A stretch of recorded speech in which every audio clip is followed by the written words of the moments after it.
tán bá ràn lọ́wọ́ wa ẹ̀ kì í dá wọn lò kàkà kẹ́ ràn wọ́n lọ́wọ́ ẹ bá tún fún ìṣòro kún ìṣòro wọn ni kí ló dé náà kí ló ń ṣẹlẹ̀ gan-an. ẹ̀yin Yorùbá dictator ẹ̀yin bàbá mi ẹ̀yin ìyá mi lọ́kùnrin lóbìnrin torí mo mọ̀ wípé ìyá wa lẹ jẹ́ bàbá wa náà dẹ̀ lẹ jẹ́ ní ìdí iṣẹ́ yìí ṣùgbọ́n ọ̀rọ̀ kan ń gbé mi nínú bíjọ́ mélòó kan mo wá wò pé no kò yẹ kó máa rí báyìí bí a ṣe gbé Yorùbá Nation lọ́wọ́ kí ló dé tá a gbé dé okùn àyà wa délẹ̀délẹ̀ ẹ má bínú o mo mọ̀ nǹkan tí mo rí o mo dẹ̀ mọ̀ nǹkan tí mo gbọ́ o tó fi jẹ́ kí n máa sọ bẹ́ẹ̀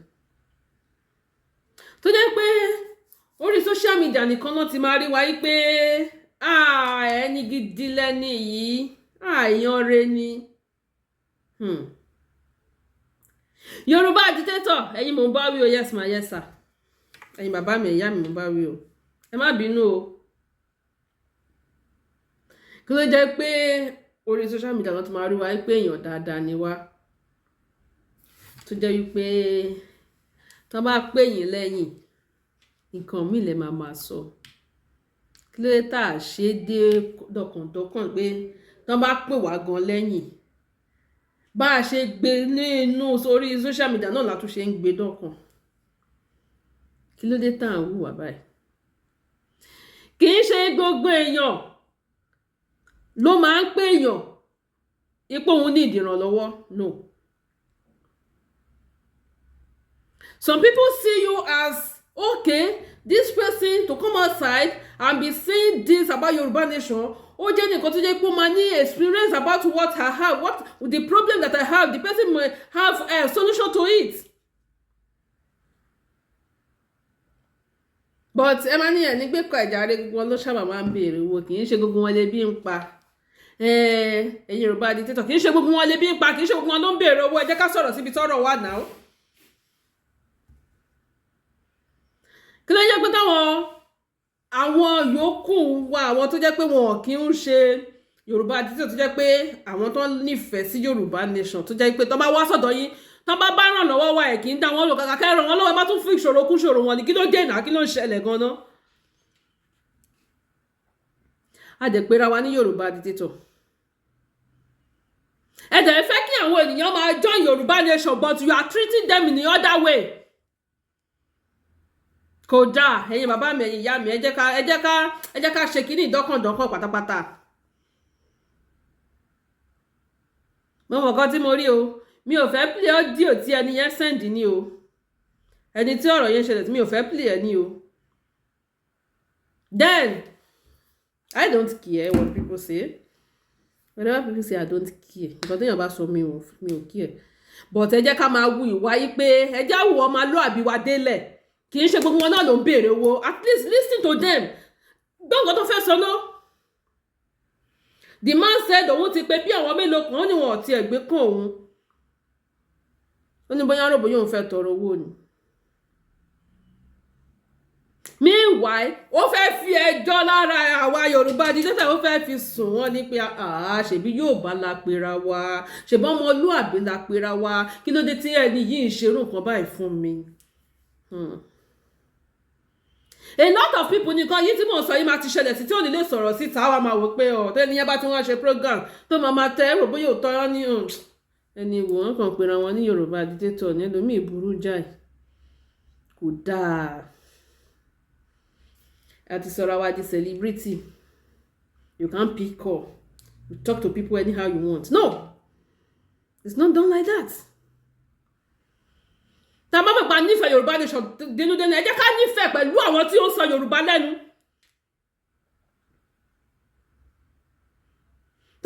tẹ́lẹ̀ mi bá ràn lọ́wọ́ wá sọ́dọ̀ yín tẹ́ bá lágbára you do it tẹ́ bá lágbára then you say it not that ni wọ́n á pick ikọ̀ wọn the person will feel disappointed in you ẹni yẹn máa wà disappointed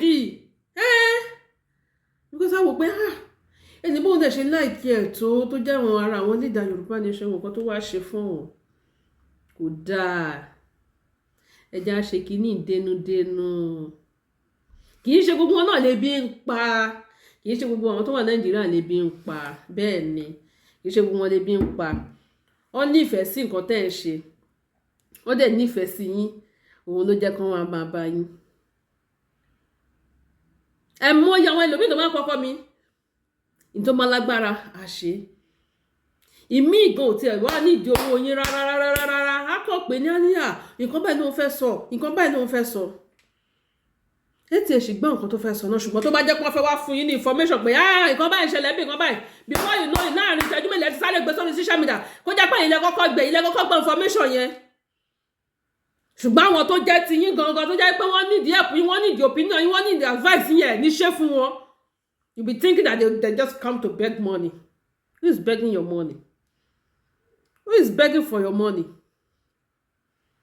No now. Ẹ má bínú pé bí mo ṣe sọ̀rọ̀ o.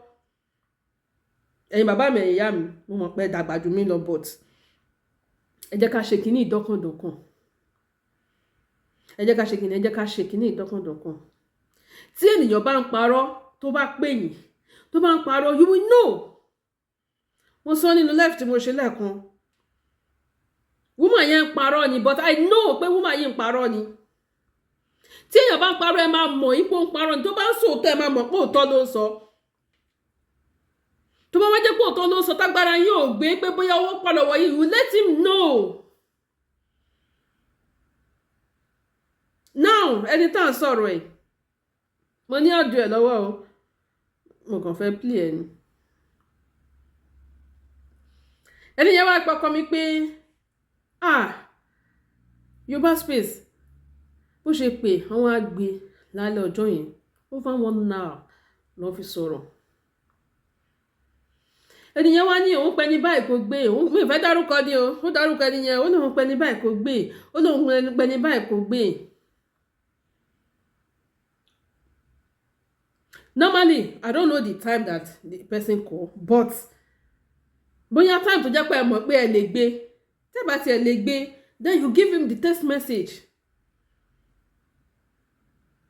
Nígbé má bínú ibi báyìí mo wà o, ká kó àwọn èèyàn wa tó jẹ́ Yorùbá ara wa, ká kó wọn mọ́ra, ká máa ta wọ́n nù. Àdẹ̀ ń pera wa ní Yorùbá àti títọ̀. Ẹni yẹn lóun pẹ́ ní báyìí kò gbé, ọ̀rọ̀ yẹn ti ń gbé mi nínú ní why now? Ó pẹ́ ní báyìí ó ní kò gbé, ó lóun pẹ́ ní báyìí kò gbé.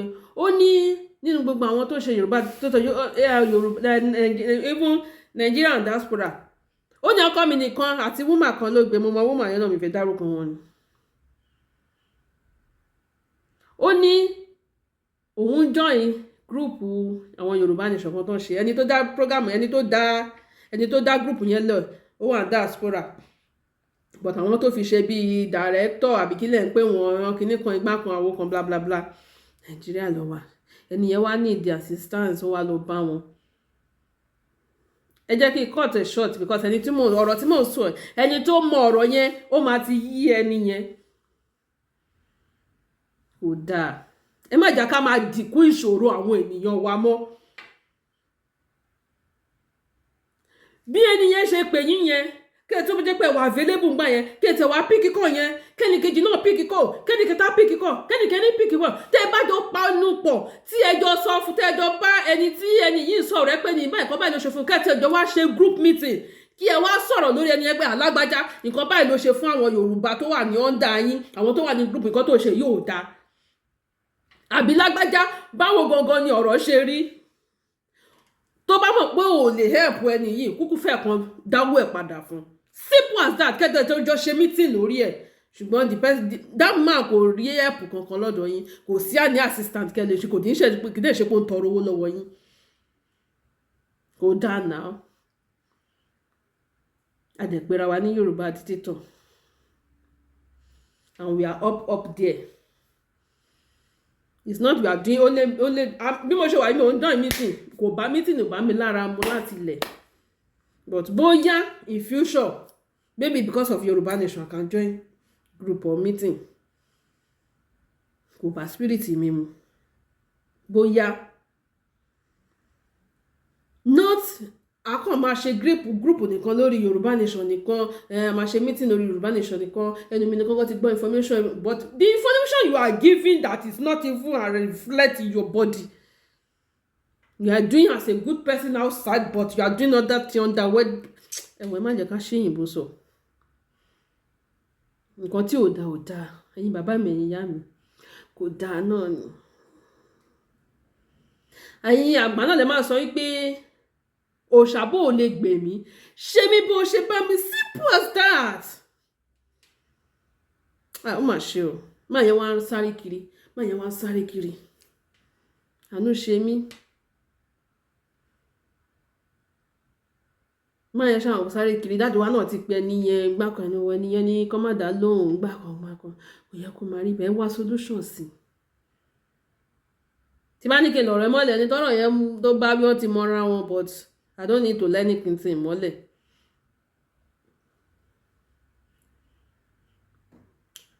Ẹni tọ́rọ̀ yẹn bá wí ó ti mọ́ra wọn tẹ́ bá lè help ẹ fi wọn lẹ̀ ẹni tó ní ìdíyẹ̀pù yín pé torí pé group Yorùbá tó ń wà at least ó ní access láti bá ẹ̀yin leader sọ̀rọ̀ òkè ìkan báyìí mo nídìí o ìrànlọ́wọ́ báyìí mo nídìí o ẹ̀jẹ̀ tí ní kẹ́ni yìí wáyé báyìí wá ó ti kóye báyìí lẹ̀ kó dẹ̀ tún tó lórí iye owó tó kù ẹ jẹ́ kó fi nǹkan báyìí ṣiṣẹ́ kó tó ti pórí owó tó kù but you still seize the things and still telling the man to go and look for the money where do you want the man to see the money ẹni yìí ṣe tó di kọ́ ẹ pé nǹkan yìí ṣe àlóhùn ò lè sá lọ torí pé ó fọkàn tán Yorùbá òun náà dẹ̀ fi tọkàntọkàn ṣe pé no àwọn Yorùbá ẹgbẹ́ àwọn ò lè ṣe nǹkan báyìí fún wọn á jáde látẹnu ẹni yẹn pé ṣé àwọn Yorùbá dictator náà nìyí ó ká mi lára mi ò lè sùn mo ṣáà ń gbé ewu sínú ní then ẹ jẹ́ kí n sọ báyìí pé ẹ má bínú o but I will say it ìwọ tó bá wà nínú gúrùpù kan yes nínú gúrùpù Yorùbá dictator ẹ má bínú gbára kí ló tó ti sọ̀rọ̀ bẹ́ẹ̀ yes because ẹ yé dákún ẹrù àwọn èèyàn mọ́ dábàá lè help wọn let them be kì í ṣe kẹtù máa dákún ẹrù wọn kẹtù máa dákún ṣòro ayé wọn náà ẹ̀rọ mi wà Nàìjíríà bẹ́yẹn just small things no need just advice lẹ́lòmíì need lọ́wọ́ yín kẹ́kọ̀ọ́ bá ṣe nǹkan bá tó dẹ̀ mọ̀ pé lè ṣe kinní yẹn but you won't even listen to them but ẹ máa dórí social media ẹ máa sọ̀rọ̀ ẹ Yorùbá kinní kan no ẹ jẹ́ ká ṣe kinní tọkàntọkàn náà ẹ má jẹ́ ká máa ṣe pé orí social media kinní kan those people make you celebrate you are not even a celebrity you are just Yorùbá dictator yes ẹ má bínú o. But àwọn people ló ń bá wa wo fídíò wa ló ń bá wa share ló ń bá wa ṣe gbogbo ẹ̀ wọ́n á ṣe pé ká tó wá máa fìyà jẹ wọn ká máa dákún ṣòro ayé wọn. Anyway, let me just put it like this pé tó bá join Yorùbá dictator or let me just say tó bá join Yorùbá group any Yorùbá group tó bá join tó bá ti need assistance wọn tí wọ́n bá ti ń fún ẹ ní condition lórí assistance wọn just let them be and look for another solution on your own má jẹ́ kán tún dá ọ̀pẹ́ ẹrù ẹ̀ mọ́. Yes ìwọ ni kẹ́ máa dákún ẹrù ẹlẹ́rù àwọn kan ló kọrin pé tèmi tó mi lẹ́rù o tèmi tó mi lẹ́rù o tèmi tó mi lẹ́rù ẹ dákun ẹ dàbọ̀ ẹ má fi kún ẹ má tó fi ẹrù kún ṣòro ayọ̀ má yẹn wá ń sáré kiri má yẹn ṣe débi pé Olóhun ti ń lọ sí Àgídìgbò ẹjọ́ tó bá débẹ̀ kí ló máa sọ a ní àwọn gúrùpù Yorùbá agitator tó rọ mọ nítàn ó mẹni tó ń pè ó mẹni tó kówó fún ọmọ everything bó ṣe ń lọ ní àwọn gúrùpù Yorùbá agitator ló ṣe kọ́ báyìí fún òun that time torí Yọmí bá wá gbé bọ́ọ̀tà lẹ́jẹ̀ wá máa fẹ́ máa defend no wọn kì í ṣe nǹkan bẹ́ẹ̀ yẹn wọn kì í ṣe nǹkan bẹ́ẹ̀ yẹn náà wọn kì í ṣe nǹkan bẹ́ẹ̀ yẹn ṣó dìgbà tí gbogbo ẹ bá tó dórí social media tó bá tó láriwo lọ tó ta pátápátá ká tó wá dá sí ni ṣé ká máa fi create content no kò dáa ẹ̀yin Yorùbá dictator ẹ jẹ́ ká yí padà nínú ìwà wọn nínú ìwà tá à ń wù because tí n bá kóra mi wọn wá ní ṣèbí wọn náà wà lára wọn yes ẹ jẹ́ ká yí padà ní ìwà ṣé kí n pè ní ìwà àbòsí lèmi rí sí mi ò bá yàn ṣàbòsí o. If I see that the way you are talking to me, the way you are doing, your behavior is not mine, it's not follow my spirit, I will just leave you and pass. Yes. I don't care. I don't send. I will just go on my own. Màá ṣe bí Ọlọ́run bá ṣe rán mi. Nobody perfect in this life, yes. If I made a mistake, I will come out and apologize. That's for me. That's me. I will apologize. You come back, mo ṣe kan báyìí, ọkọ mi mo ṣe kan báyìí fẹ́ni báyìí, ẹni báyìí má bínú. Simple. Ó ti tán nù mí nìyẹn. There's one program that I'm doing. The man some comments say, ṣé lọ́rọ̀ mi sọ ni, ọ̀rọ̀ kìíní kan, ọ̀rọ̀ Muyideen ẹ̀sọ̀, mo ní wá. Ìjọ́ wo ló ti rí tí mo ti ń sọ̀rọ̀ Muyideen bẹ́yẹn? Ìjọ́ wo ló ti rí mi tí mo kàn gbé ní random video bẹ́yẹn? Because I'm just talking about what I know that I have to talk about it. Now you are not talking. The man have to apologize and I say I'm sorry, sir. Nínú live video yẹn. Nígbè no, ẹ jẹ́ ká sọ̀rọ̀ síbi tọ́rọ̀ wà. Nǹkan báyìí ò lè máa ṣẹlẹ̀ ká kàn gbójú kúrò ńbẹ̀. No. Ẹ jẹ́ ká sọ̀rọ̀ síbi tọ́rọ̀, ẹ má jẹ́ ká wà bias. Ẹ má sọ pé torí pé nìkan ò ti fẹ́ nìkan so ẹ̀yin náà gbọ́dọ̀ sọ pé ẹ̀yin náà ò fẹ́ no but Yorùbá dictator gbogbo wa ni mo bá gbogbo wa ló both Nigeria and diaspora ni gbogbo ọ̀rọ̀ yìí bá wí o gbogbo wa pátápátá ló bá wí tábà lè help ẹ jẹ́ ká fẹ́ wọ́n lẹ̀ sáyìn wọn kán wá solution fún ara wọn.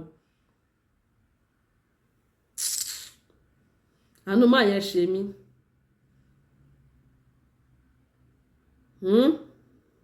Máa yẹn wá sákiri. Máa yẹn ni ó ní kóhun tó rí o láti àárọ̀ tó ti lọ. Ìgbà tí máa yẹn kúrò lórí Yomi Hassan tó lọ́wọ́ alẹ́ ó tún pe ọkọ mi ó ní bàbá ó lóun ṣe ń bọ̀ láti orí Yomi Hassan ní ẹni bílífù láti àárọ̀.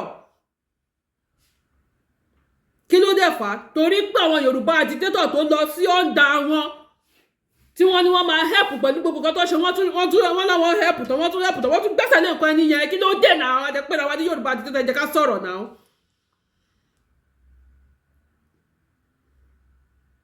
tó bá jẹ́ pé wọ́n ti ṣe solution wọ́n ti find solution sí ọ̀rọ̀ tó wà lẹ́nu máa yẹn ni máa lọ ságídí gbogbo ló máa sọ pé òun fẹ́ lọ borí Yomi Hassan fẹ́ lọ fẹjọ́ sùn náà.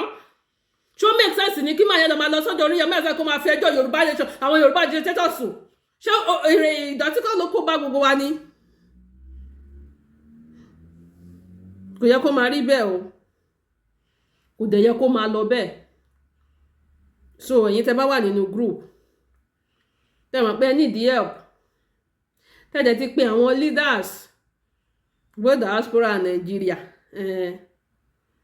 tẹ́ ti pé àwọn leaders Yorùbá agitator tí wọn ọ̀dá yín lò tẹ́ ti rí wọn tẹ́ ti pé wọn tẹ́ ti kọ́kọ́ gbọ́ nǹkan tó ń sọ ẹ tètè ṣe kí ni ẹ cut wọn off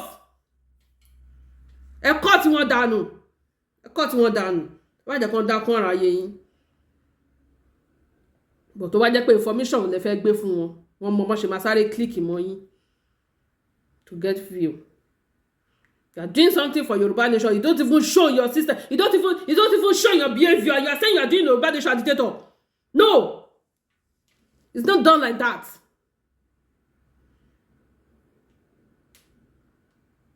Go down now. And you're not in what solutions here. I don't know. But my husband have tried. You have called the man, but only kìnìkan ló fuck up. Ṣé yẹ kó máa sọ pé fuck up? Báwo ló ṣe ní fuck up? Ó ti sá gbogbo agbára rẹ̀ tí ó rówó mọ́. Kí lẹ fẹ́ kó ṣe? Nǹkan tó yẹ kó fi rówó ẹ ti dè mọ́lẹ̀ fún. Ẹ ti pé ra yín ní leader Yorùbá agitator. Leader wo nìyẹn? Ẹ má bínú o.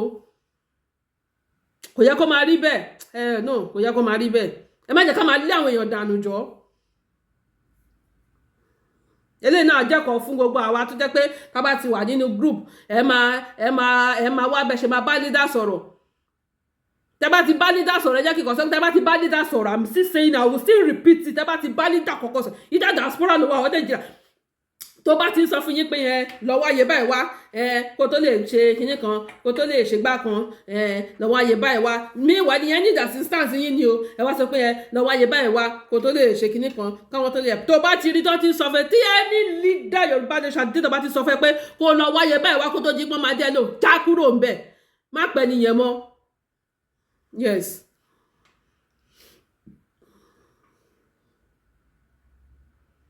kí ló dé any Yorùbá sọ fún yín any Yorùbá agitator it's not that I'm fighting Yorùbá agitator no I'm not fighting but I'm just trying to say that what they are doing is not good. It's not everything you see on social media. It's not the way they are behaving in social media. It's not the way they are behaving in real life.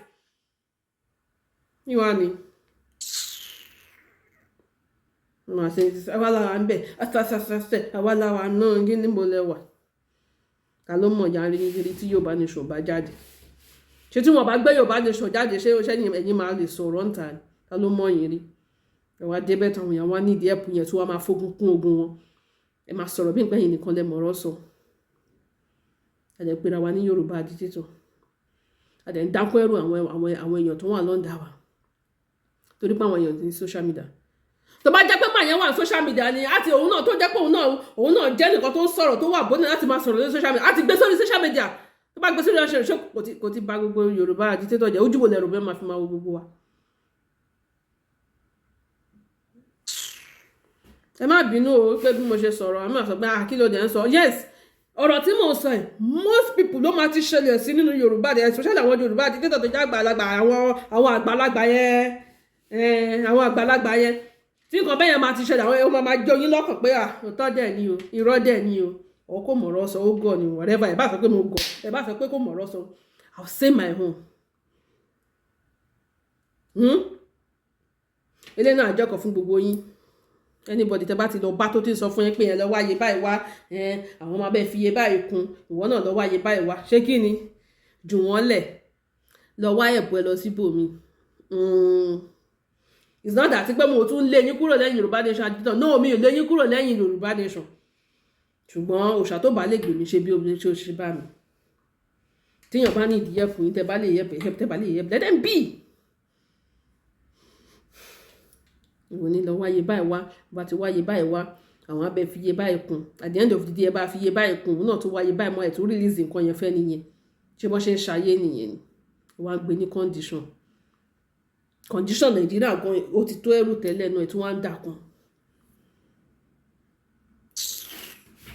ẹ má bínú o ẹ ń tọrọ mi bá tàbà ẹ má bínú o mo ń kọjá àyè mi o ṣùgbọ́n ọ̀rọ̀ yìí is like my spirit have to let me say it outside because mo kàn ń rò ó ní pé ojú wo lẹ́ni máa fi máa wo gbogbo Yorùbá nation agitator báyìí ojú wo náà fi máa wò wá ojú pé ẹ má dá wọn ló ń jàre orí social media náà tí máa ṣe bí èèyàn gidi tẹ́ bá pè wọ́n lẹ́yìn rí bá ṣe máa sọ̀rọ̀ bí kinní sí yín imagine ṣé wọ́n ló bí ni.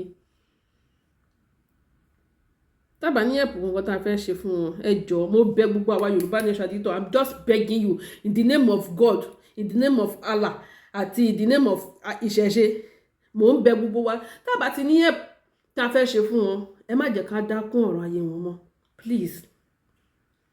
please ẹ má jẹ́ ká dákún ọ̀rọ̀ ayé wọn mọ́ ẹ jọ̀ọ́ mò ń bẹ̀ yín ni ẹlòmíì ní bùkátà tó ń rán but he see you as small God to talk to not to beg for money but kì í ṣe gbogbo wọn náà ló wá beg fowó ṣùgbọ́n tó bá pè yín pé lágbájá hello ṣé ní báyìí mo bá sọ̀rọ̀ ẹ wò mo ní information kan tí mo fẹ́ fún yín píá wọ́n ti sáré gbé information yẹn síta it's not done like that but when they need your assistance or mi sọ pé kì í ṣàṣìṣe ẹ má ṣì mí gbọ́ mi sọ pé kì í help wọn o then mi sọ pé kì í help wọn but àwọn míì máa ní tó jẹ́ pé kì í ṣe pé wọ́n ní ìdí owó yín they just want to explain something to you so that maybe you can enlighten them ẹ má jẹ́ kéyìn mi yọ kẹ́kọ̀ọ́ enlighten wọn simple. If they call me, if I have the solution to it, I will say it. If I don't, I will say, ẹbẹ ni báyìí sọ̀rọ̀, ẹbẹ ni báyìí sọ̀rọ̀, that's for me. Mi ò láìkí kéèyàn máa ṣèyàn báyìí. Mi ò kọjá yìí mi. Tí n bá ní màá ṣe, tí n bá ní màá ní owó pọ̀ ńlẹ̀, simple as that. Ọ̀rọ̀ tó bá bá advice wá ní ìwọ̀nba ọmọdé tèmi o, nǹkan báyìí mo rò bóyá ẹ lè ṣe o, mi wá lè sọ o, ẹ tún lè pa àwọn àgbààgbà mi o, kó bá yín yanjú ẹ o. Kì í ṣe pé kọ́ wá pè yín kẹ́tì ẹ̀ má wàá gbé. Even though when you are busy or then you say the voice note, at least try. We know that it's not easy. We know that we always busy 24/7. But there's no matter how you are busy in Yoruba dictator. Tó bá mọ̀ pé o nífẹ̀ẹ́ Yorùbá dénú, no matter how you are busy, you have to attend to your Yoruba people. That's where the love starts there. It started there. You have to attend to them. Some people might be ọkọ mi lóru, 2:00 lóru, 1:00 lóru. It will still attend to them. That's my obìnrin lèmi. My husband will still attend to them. They will still talk 1 hour. Lóru, 2:00, 1:00, 3:00. But kí lẹ̀yin ṣe? Ẹ̀yin ń dákún wọn ni, ẹ̀ ń dákún ogun ayé wọn, ẹ̀ ń dákún ẹrù wọn. Kò yẹ kó máa rí bẹ́ẹ̀. Ẹ ṣé. Ẹ̀yin tí bá bú, ẹ̀yin tọ́rọ̀ mi bá ta bá, ẹ má bínú o, ẹ má fi ṣe bínú o, ṣùgbọ́n ẹ jẹ́ ká ṣàtúnṣe. Ṣé rí pé mi dárúkọ anybody? Kì í ṣe pé mo mọ̀ àwọn ènìyàn, ẹ wá ká sọ tọrọ, mo mọ̀ yín dáadáa. Ìyá mi ẹ̀yin bàbá mi ni mo mọ̀ yín dáadáa. Ṣùgbọ́n mo ní ìdá tí dárúkọ anybody, mo ní ìdá tí dárúkọ anybody, but ẹ jẹ́ ká ṣàtúnṣe. Ẹ rí pé mo repeat, ẹ jẹ́ ká ṣàtúnṣe. Ẹ má jẹ́ ká máa dákún ẹrù wọn mọ́. Tá bá sọ pé kí ìfẹ́ wà nílẹ̀ Yorùbá, ẹ jẹ́ kó bẹ̀rẹ̀ látọ̀dọ̀ wa. Ẹ jẹ́ kó rí wa as good person. I will not say as good leader, but as good person. Ìwà ọmọlúàbí. Ẹ jẹ́ kó rí wa lára wa. If you cannot help, tell them to go so place. If they cannot help, I'm sorry, I don't have much. I can't help. I don't have solution to this. I have solution as simple as that. Let them be. Ẹ má dákún ìṣòro ayé wọn mọ́, ẹ jọ̀ọ́ nítorí Ọlọ́run. Tífẹ̀ bá dẹ̀ wà, tífẹ̀ bá fẹ́ wà náà ibì kan ló ti ń bẹ̀rẹ̀. Ẹ ṣé o. Ẹ má bínú o. Ẹni tọ́rọ̀ mi bá ta bẹ̀rẹ̀ pé mo tún sọ. Ẹ ṣé. Ó dàbọ̀.